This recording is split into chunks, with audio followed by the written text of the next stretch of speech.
नमस्कार मैत्रिणींना. आटपाट नगरातील माझी कहाणी भाग 3. आटपाट नगरातील माझी कहाणी भाग 3 ह्या भागात आपण ऐकणार आहोत कहाण्यांबरोबरच विविध व्रतांची माहिती. कोणते व्रत कधी करायचे, कसे करायचे, का करायचे, त्याची फलप्राप्ती काय होते, वगैरे वगैरे. दानाचा फार मोठा संस्कार आपल्याला या सर्व व्रत वैकल्यांमधून सांगितलेला आहे. बहुतांशी व्रतामध्ये दान करण्याची रूढी आहे. यातूनच दानाचे महत्त्व समाजाला पटवून द्यायचे आहे. दातृत्व हा व्यक्तीच्या मानसिक विकासाच्या दृष्टीने आणि सामाजिक विकासाच्या दृष्टीने कसा आवश्यक आहे हे नवीन पिढीला आपल्याला सांगायचे आहे. आणि हे सर्व या कहाण्यांमधून घेऊन त्यात काळानुरूप कसा बदल केला पाहिजे आणि आपण सत्पात्री दान कसे करू शकतो हे सांगितले आहे. कोणतेही व्रत म्हणजे काय तर निर्धार, जिद्द. एखादे काम, त्याचप्रमाणे एखादे काम जर आपण जिद्दीने निर्धाराने केले तर त्यात आपल्याला निश्चित यश मिळेल, हेच यातून सांगायचं आहे. चला तर मग बघूया.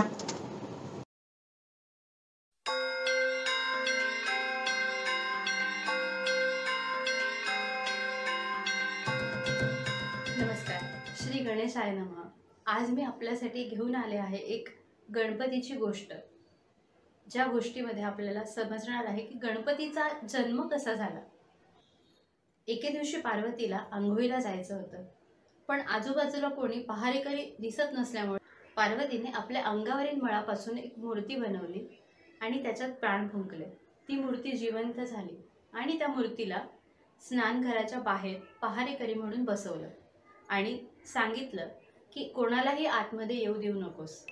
थोड्या वेळाने शंकर भगवान तिथे आले आणि आत जाऊ लागले, परंतु त्या बालकाने अडवल्यामुळे शंकर भगवानजी आणि त्या बालकामध्ये युद्ध झाले आणि त्या युद्धामध्ये शंकरजींनी त्रिशूलाने त्या बालकाचे मस्तक छाटले. ही गोष्ट ऐकताच पार्वती देवी भयंकर संतप्त झाल्या. अगदी ब्रह्मदेवापासून ब्रह्मांडातील सर्व देवांनी त्यांना विनंती केली, समजवण्याचा खूप प्रयत्न केला, पण पार्वती देवींचा राग काही शांत होईना.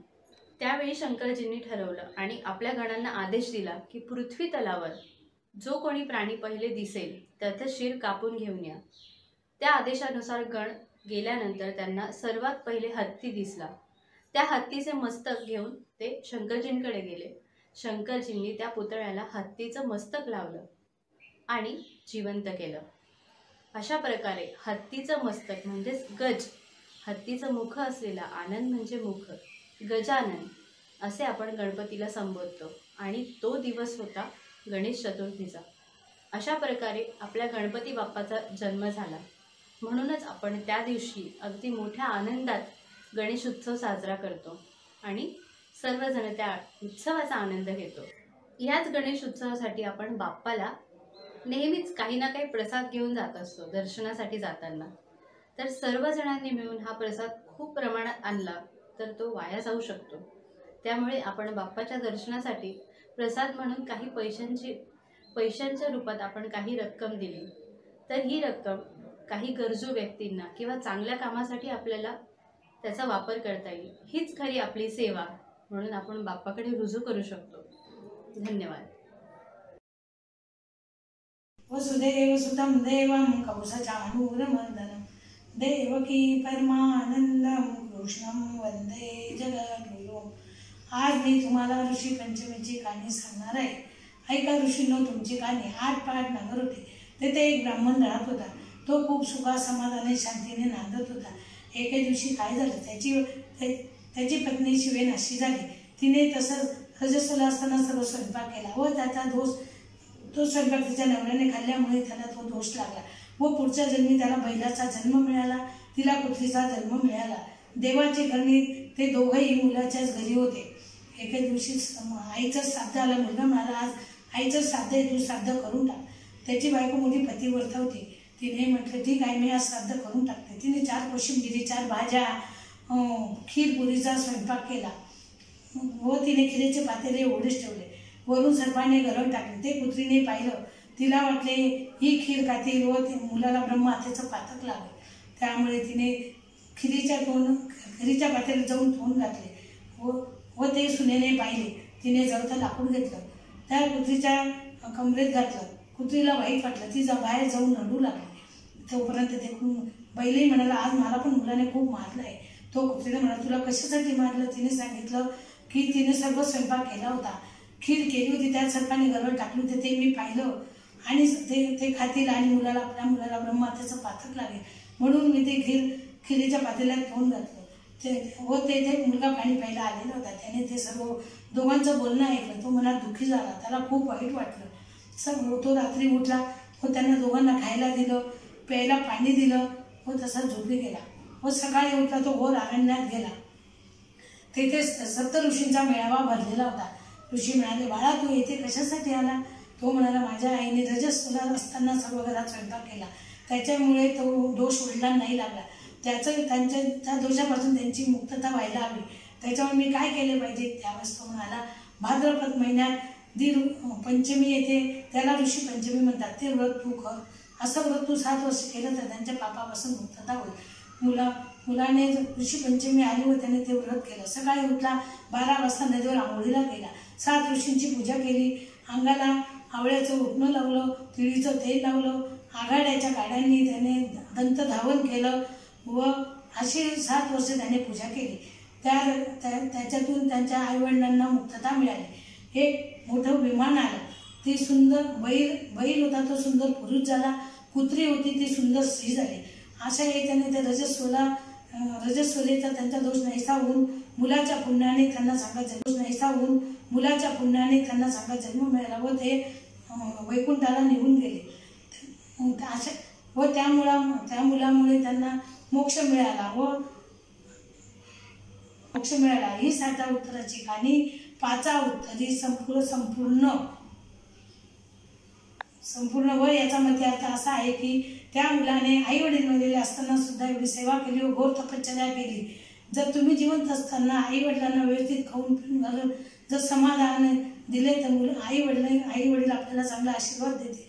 व तसेच मुक्या प्राण्यांवरही अन्याय करू नका, हा त्याचा मध्ये अर्थ होतो. असे सर्वांना देव सद्बुद्धी देव. ही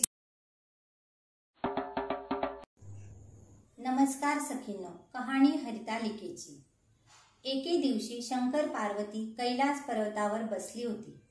पार्वतीने शंकराला विचारलं, महाराज, सर्व व्रतात चांगलं असं व्रत कोणते? श्रम थोडे आणि फळ पुष्कळ असं एखादं व्रत असेल तर मला सांगा. मी कोणत्या पुण्याईनं आपले पदरी पडली हेही मला सांगा. तेव्हा शंकर म्हणाले, जसा नक्षत्रात चंद्रश्रेष्ठ, ग्रहात सूर्यश्रेष्ठ, 4 वर्णात ब्राह्मण श्रेष्ठ, देवात विष्णू श्रेष्ठ, नद्यात गंगा श्रेष्ठ, त्याप्रमाणे हरितालिका हे व्रत सर्वात श्रेष्ठ आहे, ते तुला सांगतो. तेच तू पूर्वजन्मी हिमालय पर्वतावर केलंस आणि त्याच पुण्यानं तू मला प्राप्त झालीस. ते व्रत ऐक.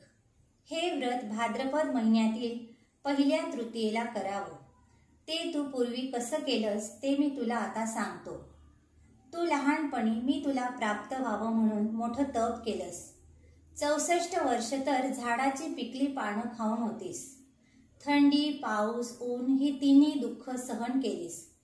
हे तुझं श्रम पाहून तुझ्या बापाला फार दुःख झालं व अशी ही कन्या कोणाला द्यावी अशी त्याला चिंता पडली. इतक्यात तिथे नारद मुनी आले. कन्या उपवर झाली आहे, ती विष्णूला द्यावी, तो तिचा योग्य नवरा आहे. त्यांनीच मला तुझ्याकडे मागणी करण्यास पाठविले आहे, म्हणूनच मी इथे आलो आहे. हिमालयाला मोठा आनंद झाला. त्याने ही गोष्ट कबूल केली. नंतर नारद तिथून विष्णूकडे गेले. नारद गेल्यावर तुझ्या बापानं ही गोष्ट तुला सांगितली. ती गोष्ट तुला रुचली नाही, तू रागावलीस. असं पाहून तुझ्या सखीनं रागावण्याचं कारण विचारलं. तेव्हा तू सांगितलंस, महादेवा वाचून मला दुसरा पती करायचा नाही असा माझा निश्चय आहे. असं असून माझ्या बापानं मला विष्णूला देण्याचं कबूल केलं आहे. मग तुला तुझ्या सखीनं एका घोर अरण्यात नेलं. तिथं गेल्यावर एक नदी दृष्टीस पडली. जवळच एक गुहा आढळली. त्या गुहेत जाऊन तू उपास केलास. तिथं माझं लिंग पार्वतीसह स्थापिलस. त्याची पूजा केलीस. तो दिवस भाद्रपद शुद्ध तृतीयेचा होता. रात्री जागरण केलंस, त्या पुण्यानं इथलं माझं आसन झालं. नंतर मी तिथं आलो, तुला दर्शन दिलं आणि वर मागण्यास सांगितलं. तू म्हणाली, तुम्ही माझे पती व्हावं, याशिवाय दुसरी इच्छा नाही. नंतर ती गोष्ट मी मान्य केली. मी गुप्त झालो. पुढे दुसऱ्या दिवशी ती व्रतपूजा विसर्जन केलीस. मैत्रिणीसह त्याचं पारणं केलंस. इतक्यात तुझा बाप तिथं आला. त्यानं तुला इकडं पळून येण्याचं कारण विचारलं. मग तू सर्व हकीकत सांगितलीस. पुढं त्यानं तुला मलाच देण्याचं वचन दिलं. तुला घेऊन घरी आला. मग काही दिवसांनी चांगला मुहूर्त पाहून मला अर्पण केली. अशी या व्रतानं तुझी इच्छा पूर्ण झाली. याला हरितालिका व्रत असेही म्हणतात. याचा विधी असा आहे, ज्या ठिकाणी हे व्रत करावयाचं असेल त्या ठिकाणी तोरण बांधावं, केळीचे खांब लावून ते स्थळ सुशोभित करावं, पुढे रांगोळी घालून पार्वतीसह महादेवाचं लिंग स्थापन करावं, षोडशोपचारांनी त्याची पूजा करावी, मनोभावे त्याची प्रार्थना करावी. नंतर ही कहाणी करावी व रात्री जागरण करावं. या व्रतानं प्राणी पापापासून मुक्त होतो. 7 जन्माचं पातक नाहीसं होतं. राज्य मिळतं. स्त्रियांचं सौभाग्य वाढतं. ह्या दिवशी बायकांनी जर काही खाल्लं तर त्या 7 जन्म वंध्या होतात. दरिद्र येतं व पुत्रशोक होतो. कहाणी ऐकल्यावर सुवासिनींना यथाशक्ती वाण द्यावं. दुसरे दिवशी उत्तर पूजा करावी आणि व्रताचं विसर्जन करावं. ही 60 उत्तराची कहाणी 5 उत्तरी, देवा ब्राह्मणाचे द्वारी, गायीचे गोठी, पिंपळाचे पारी, सुफळ संपूर्ण. तर जसे पार्वती मातेने पूर्ण श्रद्धेने निष्ठेने महादेवावर श्रद्धा ठेवून तपश्चर्या करून त्याला प्राप्त केलं, तसंच आपण कोणत्याही देवाची मनापासून पूजा केली तर आपल्याला निश्चितच फळ मिळते. तसेच आपल्याला जर काही चिंता असेल, व्यथा असेल तर आपण मनातल्या मनात न ठेवता जसे पार्वती मातेने आपली चिंता तिच्या मैत्रिणीशी व्यक्त केली तसं आपणही आपली समस्या मैत्रिणीजवळ व्यक्त करावी. त्यातून नक्कीच काहीतरी मार्ग निघेल. धन्यवाद. सावित्रीने यमराजाकडे मागितले आपल्या पतीचे प्राण. यमराजानेही परत दिला तिला सौभाग्याचा मान. तेव्हापासून वडाच्या झाडाला पूजू लागल्या गृहिणी. ऐकूया वटसावित्रीची कहाणी. मद्र नावाच्या देशात अश्वपती नावाचा राजा राज्य करीत होता. त्याला सारी सुखे होती, परंतु संतान सुख नव्हते. त्याने वरद सावित्री देवीची आराधना केली. देवीच्या कृपेने त्याला एक कन्यारत्न प्राप्त झाली. मुलीचे नाव सावित्री ठेवण्यात आले. पुढे सावित्री उपवर झाल्यावर तिचे स्वयंवर करण्याचे राजाने ठरवले. पण सावित्री म्हणाली, मी स्वतः देशोदेशी हिंडून माझ्या योग्यतेचा वर शोधून काढेन.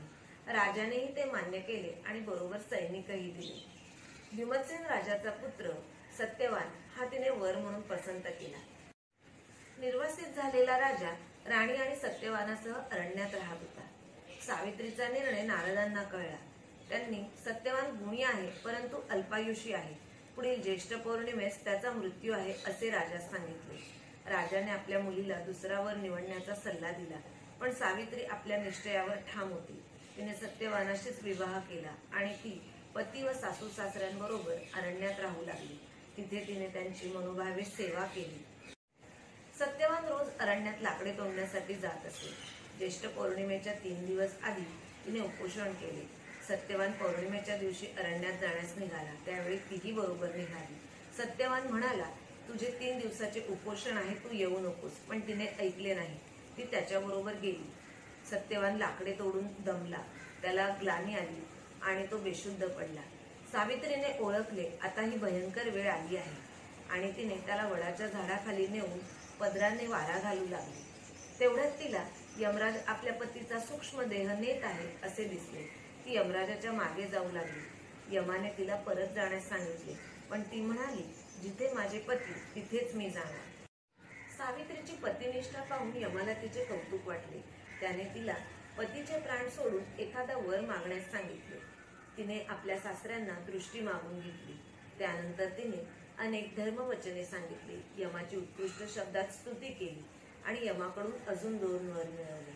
सावित्रीने अजूनही स्वतःसाठी काहीच मागितले नाही याचे यमाला कौतुक वाटले आणि त्याने अजून एक वर देऊ केला. त्यावर ती म्हणाली, सत्यवानाला 100 पुत्र होऊन त्याची वंशवृद्धी व्हावी. काहीही विचार न करता यमाने तथास्तु म्हटले आणि तो आपल्याच वचनात गुंतला. त्याला सत्यवानाचे प्राण परत करण्यास भाग पडले. तो तिला म्हणाला, जा, सत्यवान झोपेतून उठल्याप्रमाणे उठेल आणि तुझे सौभाग्य अक्षय राहील. ज्येष्ठ शुद्ध त्रयोदशीपासून पौर्णिमेपर्यंत हे व्रत करावे. पौर्णिमेच्या दिवशी सकाळी वडाची पूजा करावी, कारण यमाने सावित्रीला सांगताना म्हटले होते, जी स्त्री तुझी ही कहाणी वाचील तसेच हे 3 दिवसीय व्रत पूर्ण करील तिचे सौभाग्य अक्षय राहील. जसे सावित्रीचे सौभाग्य अक्षय राहिले तसे व्रत करणाऱ्या सुवासिनींचे सौभाग्य अक्षय राहो व त्यांना यश मिळो. ही 60 उत्तराची कहाणी 5 उत्तरी सुफळ संपूर्ण. मैत्रिणींनो, सावित्रीची पतिनिष्ठा, तिचे पतीवर असलेले प्रेम या कहाणीतून आपल्याला दिसले. प्रत्यक्ष यमराजाला देखील तिने आपल्या पतीचे प्राण परत करण्यास भाग पाडले. ही झाली श्रद्धा आणि त्या श्रद्धेवरील अढळ विश्वास.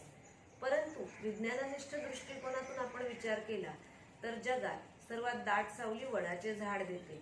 वडाच्या झाडाच्या पारंब्यांमुळे त्याखाली एक नैसर्गिक गारवा निर्माण झालेला असतो. तसेच वडाचे झाड सर्वात जास्त ऑक्सिजनही देते. त्यामुळेच तर सत्यवान बेशुद्ध होताच तिने त्याला वडाच्या झाडाखाली आणले आणि त्याला ऑक्सिजन मिळून त्याचे प्राण वाचले.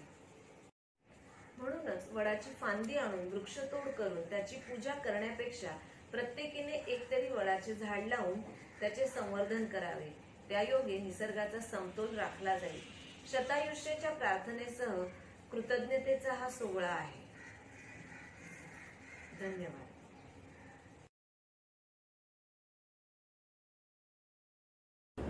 श्री गणेशाय नमः. श्री वैभव लक्ष्मी व्रतकथा कहाणी. एक फार मोठं नगर होतं. त्या नगरात विविध व्यवसाय चालत असे. जसे कथा, कीर्तन, देवभक्ती, देवपूजा वगैरे चाले, तसे चोऱ्या, दरोडे, मद्यपान, जुगार हेही चालत असे. नीतिमान व धर्मशील माणसे त्यापासून लांब असत. अशा त्या नगरात एक दाम्पत्य राहत असे. पतीचं नाव होतं युगंधर आणि पत्नीचं नाव होतं योगिनी. पत्नी भाविक, श्रद्धाळू व सुशिक्षित होती. पती उद्योगी होता, स्थिती चांगली होती, संसार सुखात होता. योगिनी रोज देवीच्या देवळात जात असे, भजन म्हणत असे. पतीचीही तिला साथ होती. पण कालचक्र सतत चाकांच्या आराप्रमाणे फिरत असते आणि भाग्यपंक्तीही.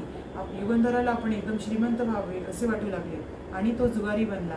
जुगाराने कोणाचे भले झाले आहे? शूरकृतिविद्या पांडवांनाही त्यामुळे 12 वर्ष वनवास भोगावा लागला. द्रौपदीची विटंबना झाली. भगवान श्रीकृष्णाची कृपा म्हणून अखेर ते विजयी झाले. युधिष्ठिराने नगरात प्रवेश करताच दुर्गामातेचे स्तवन केले. दुर्गामातेच्या स्थापनेने पांडव पुन्हा सुस्थितीत आले. परमेश्वरी अधिष्ठानानेच महत्संकटे निवारण होतात हेच खरे. युगंधराने आपल्या पत्नीचे दागदागिने सारे जुगारासाठी त्याने गहाण ठेवले. त्याने आपली सर्व संपत्ती गमावली आणि मद्याच्या व्यसनाने त्याचा ताबा घेतला. शीलवती योगिनी कबाड कष्ट करू लागली. घरीच देवीची करुणा भासू लागली. ती संकोचाने बाहेर पडेनाशी झाली. देवळातही जाईनाशी झाली. घरीच देवीची करुणा भासू लागली. इकडं काय झालं? देवीला आपल्या प्रिय भक्तिनीची अनुपस्थिती जाणवू लागली. अनन्य चिंतन करणारी, मला भजनाने आनंद देणारी योगिनी का बरं येत नाही? मला तिच्याकडे गेलंच पाहिजे. मग काय उशीर? देवीनं श्वेतवस्त्र परिधान केलं, वृद्ध स्त्रीचं रूप घेतलं आणि आली योगिनीच्या दारापाशी. दार बंद होतं. आत योगिनी अनन्य भावनेने कारुण्याने देवीसच ओवाळीत होती. वृद्ध स्त्रीने दार बजविले. योगिनीने दार उघडलं. कोण हवंय आपल्याला आजीबाई? योगिनी म्हणाली, अगं मी तुझ्याकडेच आले आहे. ओळखलं नाहीस मला? मी तुझी देवळातच असते. तुझी प्रार्थना भजन ऐकते. का बरं येत नाहीस हल्ली? वृद्धा म्हणाली. योगिनी हमसाहमसी रडू लागली. वृद्धेनं पाठीवरून हात फिरवला. तिचे डोळे पुसले आणि मग योगिनीनं आपली करुण कहाणी सांगितली. वृद्धेनं सांत्वन केलं. चिंता करू नको म्हणाली. एकाएकी दिव्य प्रकाश खोलीत पसरला. योगिनीला देवीचं दर्शन झालं. देवीने डोक्यावर हात ठेवला व म्हणाली, सुखामागून दुःख आणि दुःखामागून सुख हे रहाटगाडगं आहे. उदयास्त सूर्य नारायणालाही असत आहे. चंद्रालाही लहान मोठं व्हावं लागतं. अमावस्या आणि पौर्णिमा येतात जातात, पण धीरोदत्त माणसं हे जाणून निश्चल राहतात. भगवंताचे अनन्य चिंतन करतात. सुख दुःख निवेदन त्याला करतात आणि तरतात. माझा भक्त कधी नाश पावत नाही. त्याचं रक्षण करणं व योगक्षेम चालविणे हे आम्ही करतोच. तू चिंता सोड, वैभवलक्ष्मी व्रत कर, म्हणजे सारं काही नीट होईल. आई, काय आहे हे व्रत ते मला सांगा, मी करीन ते मनापासून. योगिनी म्हणाली. देवी म्हणाली, व्रत फार सोपे आहे आणि साधे आहे, मात्र मनात व्हावं. हे व्रत शुक्रवारी करायचे. सकाळी उठावे, स्नानाने शुचिर्भूत व्हावे, दिशांना नमस्कार करावा, लक्ष्मी देवीस नमस्कार करावा, तिचे चिंतन नामस्मरण करावे. जय लक्ष्मी माता, जय लक्ष्मी माता. दिवसभर उपवास करावा. उपवास करणे शक्य नसल्यास, प्रकृतीला झेपत नसल्यास केला नाही तरी चालेल. रात्री पूजेनंतर उपवास सोडावा. संध्याकाळी हातपाय धुवून पूजा करावी. त्यासाठी एका पाटावर किंवा चौरंगावर स्वच्छ पांढरे चौकोनी वस्त्र ठेवावे. त्यावर छोटीशी तांदळाची रास मांडावी. त्यावर जलपूर्ण कलश ठेवावा. कलशावर एक वाटी ठेवावी. त्यात सोन्याचा किंवा चांदीचा दागिना ठेवावा. तो नसेल तर 1 रुपयाची नाणे ठेवावे. कलश ठेवण्यापूर्वी राशीवर कुंकवाचे स्वस्तिक काढावे. कलशाला कुंकवाची बोटे अष्टदिशाने रेगाव उठवावे. श्रीयंत्र कलशाला टेकून अथवा जवळ ठेवावे.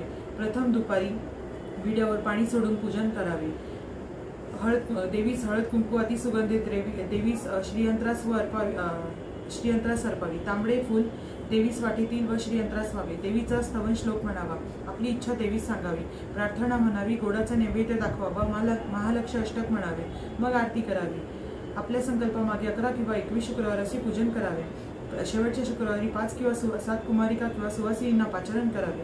लक्ष्मी स्वरूप म्हणून त्यांचे पाय धुवावे. त्यांना कपाळी हळद कुंकू अक्षता लावाव्यात आणि व्रतकथेचं एक पुस्तक द्यावं. देवीच्या नैवेद्यास खीर करावी. पूजाविधी आटोपल्यावर दागिने परत अंगावर घालावा अथवा जागच्या जागी ठेवून द्यावा. या व्रताने ऐश्वर्य, संपत्ती, संतती मिळते. संकटे नाहीशी होतात. घरात सुख समृद्धी आणि समृद्धीने भरभराट होते आणि लक्ष्मीचा वास घरात राहतो. योगिनीने सर्व काही लक्षपूर्वक ऐकले व हे व्रत मी मनोभावे करेन असे देवीस म्हणाली. योगिनी असे म्हणते तोच तथास्तु कल्याणमस्तु असे उच्चारून देवी अंतर्धान पावली. तो तेजाचा प्रकाशही गेला, पण योगिनीच्या अंतःकरणात आशेचा व श्रद्धेचा प्रकाशदीप उजळला. तिने पहिल्या शुक्रवारी 11 शुक्रवारांचा संकल्प करून मनोभावे पूजा केली. रात्री युगंधराला प्रसाद दिला. प्रसाद पोटात जाताच युगंधराला उब्रती होऊ लागली आणि त्याने पश्चाताप व्यक्त केला. योगिनीचे व्रत सुरू होते. युगंधर आता काम करू लागला. दोघेही भरपूर कष्ट करू लागले. युगंधराचे मद्यपानाचे व्यसन सुटले. घरातील मतभेद संपले. आपण पत्नीचे ओरबाडून घेतलेले दागिने त्याने सोडवून आणले. 11व्या शुक्रवारी मोठ्या थाटाने उल्लसित अंतःकरणाने त्यांनी उद्यापन केले. सुवासिनींचा लक्ष्मी म्हणून सत्कार केला व प्रत्येकीला या व्रताचे एक पुस्तक दिले. शेजाऱ्या पाजाऱ्यांनी हा सर्व अद्भुत प्रकार पाहिला व योगिनीकडून व्रत समजावून घेऊन त्याही करू लागल्या. युगंधर आणि योगिनीवर जशी वैभवलक्ष्मी मातेची कृपा झाली तशी ती तुम्हा सर्वांवर हो आणि कुटुंबात निर्व्यसना सुख समृद्धी नांदो. ही 60 उत्तराची कहाणी 5 उत्तरी सुपर संपूर्ण. यातून बोध असा होतो की हे व्रत केल्याने घरात एक धार्मिक वातावरण निर्माण होते, आत्मविश्वास वाढतो आणि लहान मुलांवर छान प्रबोधन होते.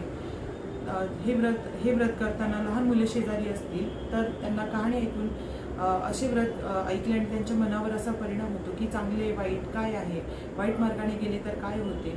त्यामुळे घरामध्ये एक धार्मिक वातावरणासाठी आणि लहान मुलांच्या चांगल्या प्रबोधनासाठी हे व्रत अतिशय चांगले आहे.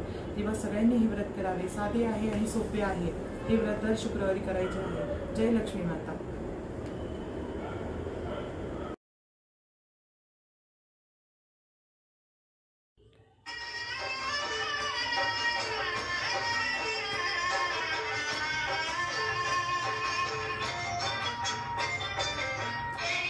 संतोषी माता जय जय माँ, जय जय संतोषी माता जय जय माँ, जय संतोषी माता जय जय माँ, जय जय संतोषी माता जय जय माँ.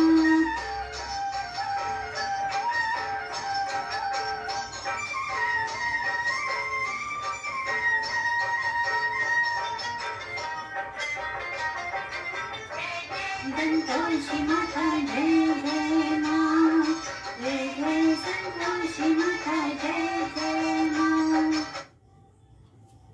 नमस्कार. आता आपण संतोषी माता म्हणजे जी आपल्या मनाला संतोष देते अशा संतोषी मातेची कहाणी ऐकूया. आटपाट नगर होतं. तिथे एक 15 माणसांचं कुटुंब राहत होतं. 7 मुलगे आणि त्यांच्या 7 पत्नी आणि त्यांच्यासोबत त्यांची आई वास्तव्य करत होती. ही 6 मुलं आपापले कामधंदा करून पैसे कमवत. मात्र त्यातला जो लहान मुलगा होता 7वा, हा काही कामधंदा करत नव्हता. तो अत्यंत आळशी होता. जे 6 मुलगे मिळवत त्यांना आई रोज गरम भोजन करून वाढत होती. 7व्या मुलाला मात्र शिळं उष्ट उरलेलं असं जेवण देत असे. एक दिवशी 7व्या मुलाच्या ही गोष्ट लक्षात आली आणि तो अतिशय नाराज झाला. आपल्या आईचे आपल्यावर प्रेम कमी आहे हे त्याने जाणले. त्याने आपल्या पत्नीला हातातली अंगठी दिली आणि तो घर सोडून बाहेर निघून गेला. फिरत फिरत हा 7वा मुलगा एका गावात आला. तेथे एका व्यापाऱ्याच्या दुकानात तो काम करू लागला. प्रामाणिकपणे काम केल्यामुळे त्याने मालकाचा विश्वास संपादन केला. मालकाने त्याच्यावर सारे काम सोपवून तो तीर्थयात्रेला निघून गेला. इकडे 7व्या मुलाची पत्नी दुःखात दिवस कंठत होती. पती मात्र दुकानात रंगून गेला होता. त्याला कामाची कमतरता नव्हती. बघता बघता 12 वर्ष निघून गेली. एके दिवशी लाकडाची मोळी आणण्यासाठी 7व्या मुलाची पत्नी रानात गेली होती. त्यावेळी तिला संतोषी मातेचे व्रत करणाऱ्या काही स्त्रिया दिसल्या. त्यावेळी तिने विचारले, बाईनो तुम्ही काय करता? कोणत्या देवाची पूजा करता? हे व्रत केल्याने काय प्राप्त होते? व्रत करणाऱ्यापैकी एक स्त्री म्हणाली, आम्ही हे संतोषी मातेचं व्रत करत आहोत. या व्रतामुळे दुःख गरिबी नाहीशी होते. आपली संकटे दूर होऊन आपणास यश प्राप्त होते. त्यावेळी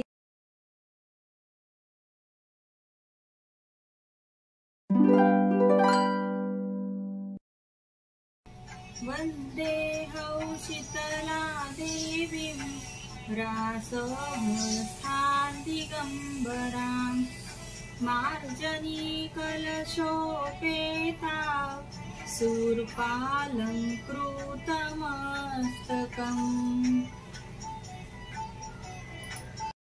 नमस्कार मैत्रिणींनो, आज आपण शीतला मातेची कहाणी थोडक्यात जाणून घेऊया. तत्पूर्वी आपण शीतला मातेचे महत्व जाणून घेऊया. स्कंद पुराणानुसार शीतला माता ही गाढवावर विराजमान आहे. तिच्या हातात झाडू, सूप, कडुनिंबाची पाने आणि कलश असतात असे वर्णन आहे. शीतला माता ही कांजण्या देवी, खरूज तथा अनेक रोगांची देवी आहे. प्राचीन काळापासून शीतला मातेचे अनन्यसाधारण महत्व आहे. कांजण्याचा रोगी व्यग्रतेमुळे आपले वस्त्र काढून ठेवतो. सुपामुळे त्याचे हवा लागते. झाडूमुळे कांजण्याच्या फोडी फुटतात आणि कडुनिंबाच्या पानांमुळे कांजण्याच्या फोडी सडत नाही आणि गाढवाच्या लीद लेपनामुळे कांजण्यांचे डाग मिटून जातात. हिंदू पंचांगानुसार होळीनंतर 8 दिवसांनी कृष्ण पक्षातील अष्टमीला शीतला देवीचे पूजन केले जाते. आता आपण कथेबद्दल जाणून घेऊया. एक आटपाट नगर होतं. तिथे एक ब्राह्मण दाम्पत्य राहत होते. त्यांना 2 मुलगे व 2 सुना होत्या. त्या सुनांना खूप वर्षानंतर मुले झाले. त्याच गडबडीत शीतला मातेचे पर्व आले. घरात पर्वानुसार थंड भोजन तयार करण्यात आले. दोघी सुनांच्या मनात तेव्हा विचार आला की आपण जर थंड आणि शिळे अन्न खाल्ले तर आपण आजारी पडू आणि आपली मुलेही लहान आहेत, त्यांना त्रास होईल. त्यामुळे त्यांनी गुपचूप 2 बट्ट्या तयार केल्या. सासू सुनांनी मंदिरात जाऊन शीतला मातेचे पूजन केले आणि सासू भजन कीर्तनासाठी मंदिरात बसली. तेव्हा मुले रडत असतील असा बहाणा करून दोघी सुना घरी येऊन गरम गरम बट्ट्या पोटभर जेवल्यात. सासू घरी आल्यावर थंड भोजन केल्याचा देखावा करून घर कामास लागल्या. सासूने मुलांनाही उठवून जेवण करून घ्या असे सांगितल्यावर बालकांना बोलवायला गेल्यावर त्यांना मृतप्राय बघितले. तेव्हा आक्रोश करत त्या बाहेर आल्या. तेव्हा सासूबाईंना झाले घडले ते सर्व सांगितले आणि तेव्हा सासूने त्या बालकांसहित त्या दोघींना घराबाहेर काढले. भटकत भटकत त्या दोघी गावाबाहेर आल्या. तिथे एका झाडाखाली 2 बहिणी बसल्याचे बघून त्यांच्या जवळ गेल्या. बहिणींच्या डोक्यात खूप जुवा झाल्या होत्या. या दोघी सुनाने त्याचे मस्तक साफ केले. दोघी बहिणींना शीतलता अनुभवली. दोघींनाही खुश होऊन सांगितले तुम्ही आमचे मस्तक शांत केले, तसेच तुमचे पोटालाही शांतता मिळेल. तेव्हा दोघी सुना एकदम म्हणाल्या, आम्ही पोटासाठीच वणवण फिरत आहोत, तरी शीतला मातेने आम्हाला दर्शन दिले नाही. दोघी बहिणी तेव्हा सत्य स्वरूपात येऊन म्हणाल्या, तुम्ही दुष्ट आहात, दुराचारिणी आहात, पापिनी आहात. तुम्ही अष्टमीला थंड भोजन करण्याऐवजी गरम भोजन पोटभर जेवलात. त्यामुळे त्या दुष्कृत्यामुळे तुमची मुले दगावली. रडत रडत दोघी सुनांनी देवीची क्षमा याचना केली आणि वचन दिले की आम्ही असे दुष्कृत्य पुन्हा करणार नाही. तेव्हा देवीने प्रसन्न होऊन त्या मृत बालकास जिवंत केले व दोघी सुना बालकांना घेऊन घरी परतल्या. आणि शीतला देवी तशी तुम्हा आम्हास हो, ही पाचा उत्तराची कहाणी सुफळ संपूर्ण. मैत्रिणींनो, या कथेवरून आपण असा बोध घ्यायचा आहे की स्वच्छतेबद्दल आपण सदैव जागरूक असले पाहिजे. समाजात आणि सार्वजनिक ठिकाणी सुद्धा स्वच्छतेबद्दल जागृती केली पाहिजे. ही झाली भौतिक साफसफाई. याबरोबरच आपण आध्यात्मिक दृष्ट्याही स्वच्छ आणि निर्मळ राहिले पाहिजे. मस्तकातील नाहक विचारांचा त्याग करून योगाने शीतलता अनुभवली पाहिजे. जय श्री कृष्ण.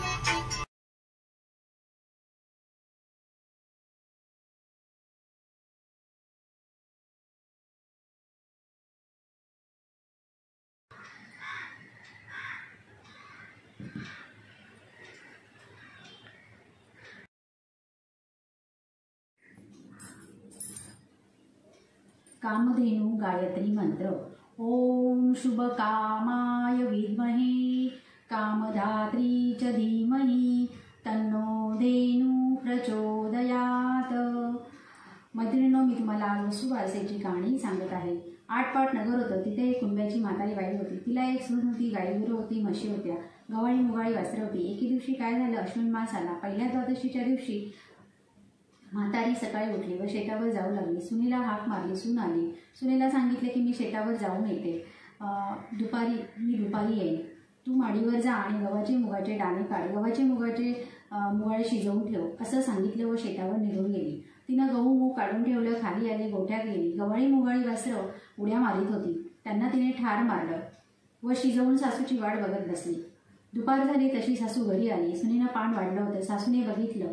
तांबडं मास तिच्या नजरेस पडलं. तिने हे काय असं विचारलं. सर्व हकीकत सांगितली. सासू सुनेच्या हातून न समजून चूक घडली म्हणून ती तशीच उठली. देवाजवळ जाऊन बसली. देवा, हा सुनेच्या हातून मोठा अपराध घडलाय, तिला क्षमा कर, गायची वासर जिवंत कर. असे नाही झाले तर मी संध्याकाळी आपला प्राण देईन असा निश्चय केला. देवाजवळ बसून राहिली. देवाने तिचा निश्चय पाहिला. पुढे संध्याकाळी गायी हंबरडे फोडू लागल्या. तशी देवा चिंता पडली. तिचा निश्चय ढळणार नाही असं देवास वाटलं. आणि मग देवानं काय केलं, गायची वासरं जिवंत केली. ती उड्या मारीत प्यायला गेली. गाईचं हंबरणं बंद झालं. म्हातारीला खूप आनंद झाला. गाईचं हंबरणं बंद झालं. म्हातारीला खूप आनंद झाला. सुनेला पण आश्चर्य वाटलं. तसा सर्वांना आनंद झाला. नंतर म्हातारीने गाई गोऱ्यांची पूजा केली. स्वयंपाक करून नैवेद्य दाखविला. देवाने आभार मानले. नंतर सर्वजण आनंदाने जेवले. तशी तुम्ही आम्ही सर्वजण आनंदाने जेवले. तसे तुम्ही आम्ही होऊ, ही साठा उत्तराची कहाणी. पाचा उत्तरी, ब्राह्मणाच्या द्वारी, पिंपळाच्या पारी, गाईच्या गोठी, सुफळ संपूर्ण. मैत्रिणींनो, मी तुम्हाला आता वसुबारसे कहाणीचा मतितार्थ सांगत आहे. आपली संस्कृती खरोखर महान आहे. ती सर्वत्र भगवंताला पाहण्यास शिकवते. त्यातून बुद्धी ही मनुष्य प्राण्यालाच आहे. म्हणून तर सर्वत्र सगळ्यांमध्ये देव पाहतो. म्हणून आपण सगळ्यांमध्ये देव पाहतो, पूजन करतो. पशु, पक्षी, प्राणी यांचीही आपण पूजा करतो. म्हणूनच वसुबारस या दिवशी पूजन केले जाते. तिच्या उदरात 33 कोटी देवांचे स्थान आहे. म्हणून ती आपल्याला पूज्य आहे. आईच्या दुधाने बालकाचे पोषण होते, परंतु गाईचे दूध तिच्या वासराबरोबर समस्त बालकांचेही पोषण करते.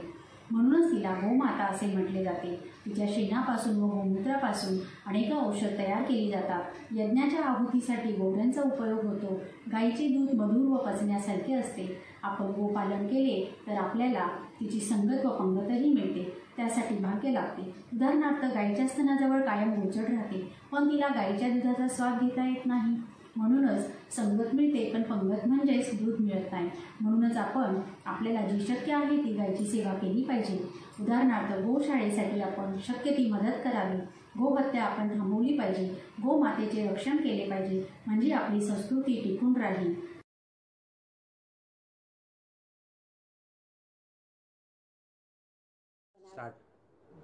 नमस्कार मैत्रिणींनो, आपण आज अधिक मासाची कथा बघणार आहोत.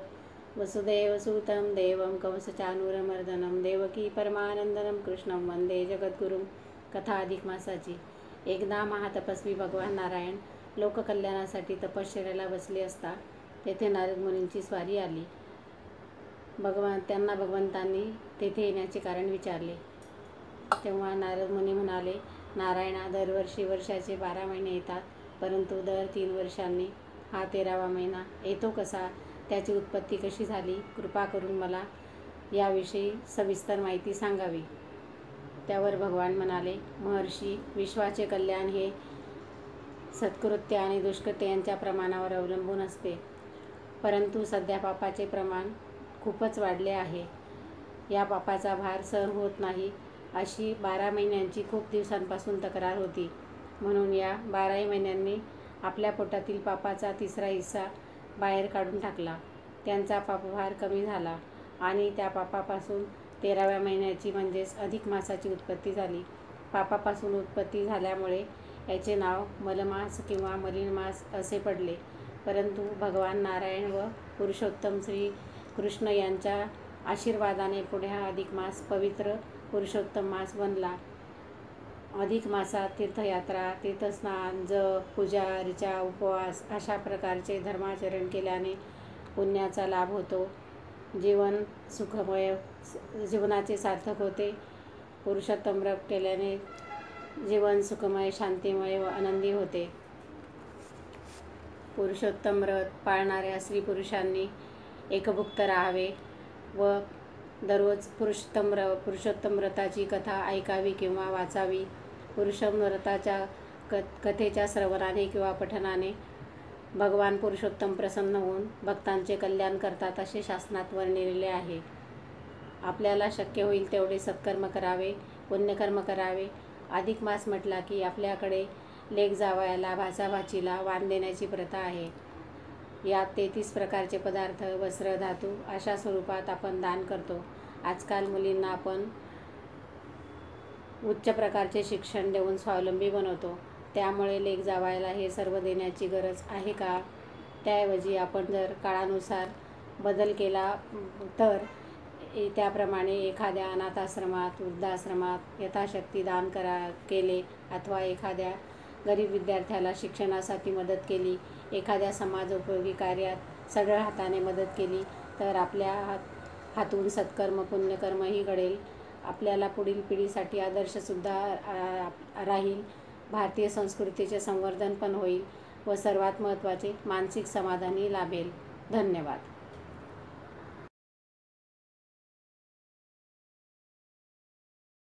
श्रीराम. मी सौ प्रतिभा कोतकर, ठाणे. नमस्कार मैत्रिणींनो. सर्वप्रथम आज मला आटपट नगरातील माझी कहाणी या उपक्रमाच्या सांगता कार्यक्रमाला आमंत्रित केलं. त्यासाठी मी विदिशा प्रबोधनच्या अध्यक्षा सौ मंदाकिनीताई भदान यांचे आभार मानते.